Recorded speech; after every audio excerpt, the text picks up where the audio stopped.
So I don't know if you guys can quite see that, but it's currently 33 degrees here in Calgary, and it's only meant to get hotter.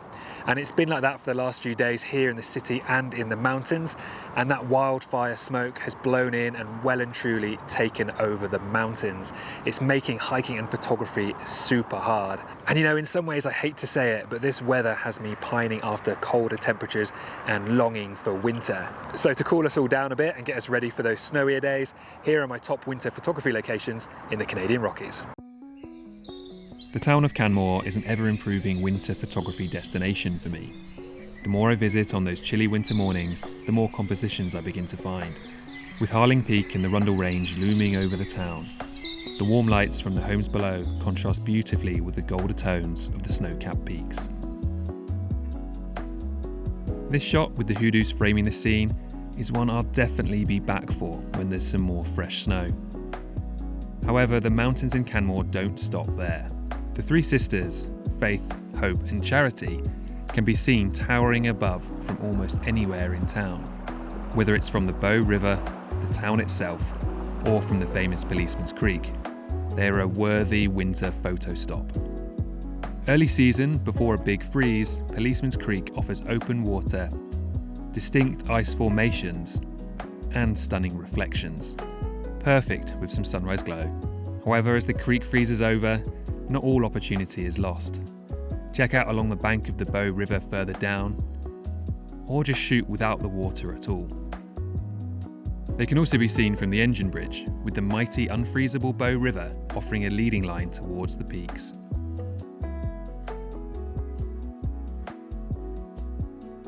And the sisters aren't done yet. On the other side of town, the peaks are equally as dominating, making the homes below look minuscule in comparison. Exploring the streets and framing up this red-roofed log cabin, the colours pop against the winter scene. This is a composition I discovered more recently, and I'm waiting for some fresh snow and perfect clouds to go back and get some colourful sunrise conditions. Believe it or not, there are even more compositions including this trio. If you know where to look, bubbling brooks refuse to give in to the cold, making for great foreground interest as the creek leads your eye into the distance. Some of these locations are a little harder to find, but don't worry, there's more info in my downloadable photography location guide. Link in the description below. Now, how could we forget Banff Avenue and Cascade Mountain? This iconic street looks incredible on even the coldest of days. Whether it's an early season sunset, a sunrise with the warm glow of street lamps, or an empty street after some fresh snow, it's pretty tough to beat. But that's not all that's on offer here. Don't neglect the rest of the street and the buildings beyond. If you get just the right angles and right time of year, you can get some lesser known compositions that are equally as good. Take advantage of the blue hour and the Christmas lights that line the fences. Or look further afield and take advantage of some architectural wizardry. It's almost like they meant to line it up that way. Lake Minnewanka is a location I find myself visiting again and again during winter. It takes longer to freeze than most lakes in the area, and the floating boat docks and morning mist make for great subjects. As the season develops, fresh snow and ice formations add foreground interest, opening up endless possibilities. From the pillow-like snow-covered banks of the dam to unusual patterns frozen in time. As the lake freezes and thaws and rises and sinks throughout the winter, more and more interesting natural ice sculptures appear. This combined with the rocky shoreline means it's pretty hard to beat a good sunrise at Minnewanka at almost any time of year. Over winter, the sun rises from behind the mountains, lighting up the clouds. If you're lucky and you get some colour, you'll be sure to walk away with great images.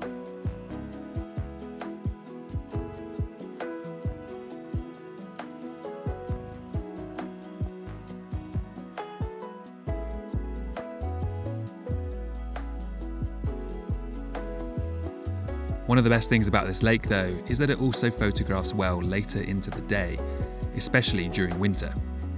The soft winter light, boat docks and morning mist make for a beautiful winter scene. Vermilion Lakes is an absolute classic when it comes to winter photography. It's often frequented by local photographers, workshops and tourists alike. With it being so close to town, it's one of the easiest places to visit first thing in the morning and a great place to hone your photography skills. The iconic set of lakes are framed by Mount Rundle in the background and only a few minutes from Banff Avenue. In previous years, the lake would freeze in unusual shapes, leaving some openings remaining. This open water allowed for reflections, leading lines and creative compositions. You'd scout the frozen lake, getting down low to stretch out the foreground interest. I've taken some of my favourite images at this lake.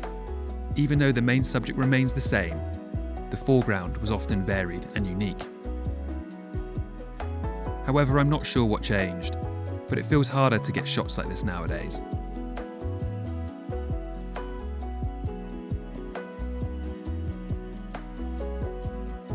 There are still some small openings, but not like there once were. And in fact, a small family of otters moved in. The majority of the remaining openings are actually maintained by these furry little guys, and getting close to them is a big no-no. The closures definitely limit the photography here now, but not all is lost. Down the road at the third Vermilion Lake, mist bellows into the air, even when the temperature drops below -30. The flowing sulphur hot springs keep the water moving and the lake partially open. So if you're willing to brave the cold, you'll have a field day shooting here.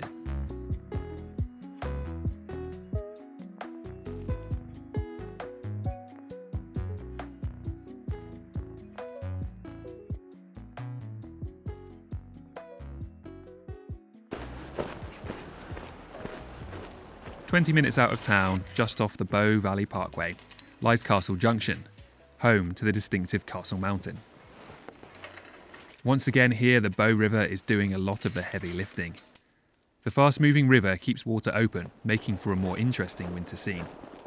As the river subsides, it leaves behind ice patterns and perfectly still reflection pools. It can be a difficult place to shoot, but with a little perseverance and creativity, you'll be able to find the shots you're after. It's actually one of the best places to shoot sunset in the Canadian Rockies, as that towering headwall captures that early evening golden light perfectly.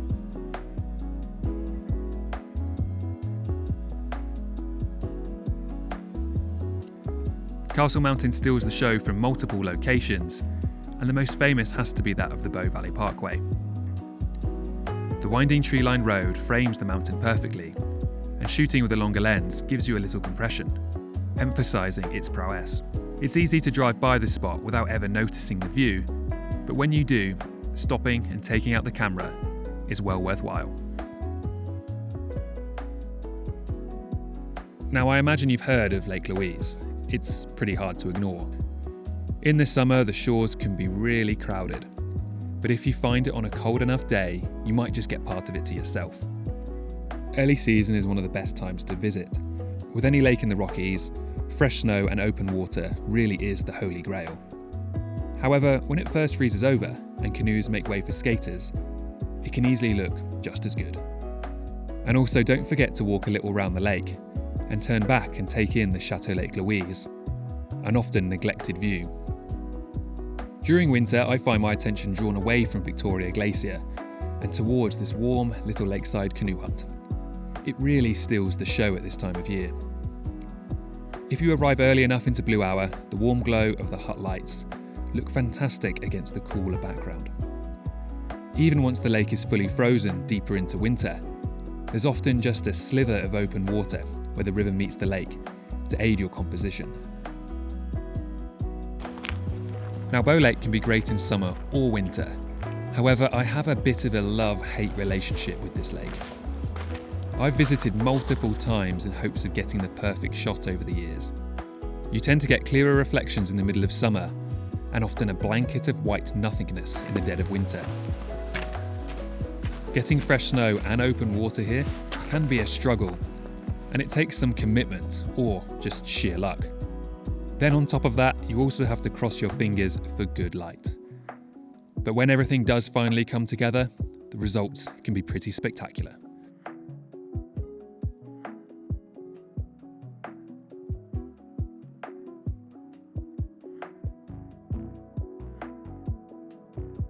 Emerald Lake and its island lodge is another winter must. During early season, before the deep freeze sets in, there are reflections all around. However, once the majority of the lake freezes over, the famous Cilantro Bistro keeps its reflection. Warmer springs stop the water closing up on this section of the lake, and honestly, I'm drawn to any warmer looking subjects at this time of year. The classic reflection shot remains one of my favourite, but using the warm lights on the nearby trees and bridge to your advantage results in some more unique compositions.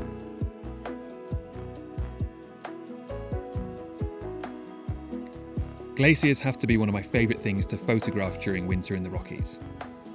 Not only because how interesting a landscape they are, but also the journey to get to them. The bright blue ice, frozen lakes and plunging caves are hard to beat for an adventure and a photo shoot. I won't reveal too much about these locations, as glacial travel can be dangerous and you need to go prepared with the knowledge to self-rescue. But if you have the right skill set to explore these magical places, the resulting images are just stunning.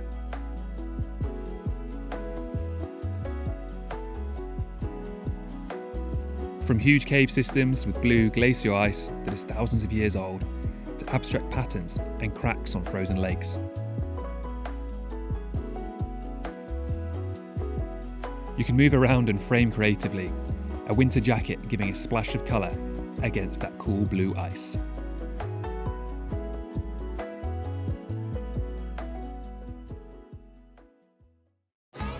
As always, thank you so much for watching, and hopefully I will see you on the next video. But in the meantime, be sure to download a Canadian Rockies photography location guide using the QR code on screen or the link in the description below. And go on, watch another video.